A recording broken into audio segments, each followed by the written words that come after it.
এটা তো পেঁয়াজের প্রথম আঁকড়া চলছে, তাই না? জি। তো কি কি ওষুধ দিলে, কি সার দিলে? ইউরিয়া দিলাম 10টা দিলাম আর সালফার।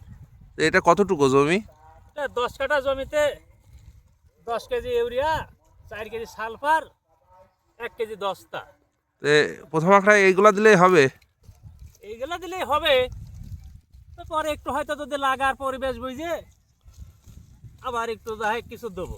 এই জমিতে সেচ কয়টা গিয়েছে? শেষ গাছ 2টা। আর আঁকড়া কি একটাই মারা হবে না আরো পরে মারা হবে?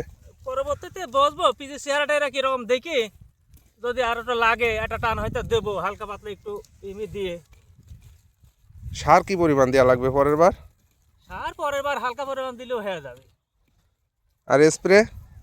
স্প্রে লাগবে, স্প্রে 2-3টে লাগবে। 2-3টে স্প্রেতে হবে? 2-3টে স্প্রে একটু বেশিও লাগে, পরিবেশ বুঝে ওইটা দিতে হবে। কি হয় না হয় তখন দেখা যাবে, হয়তো চেহারা বুঝে দেখবো।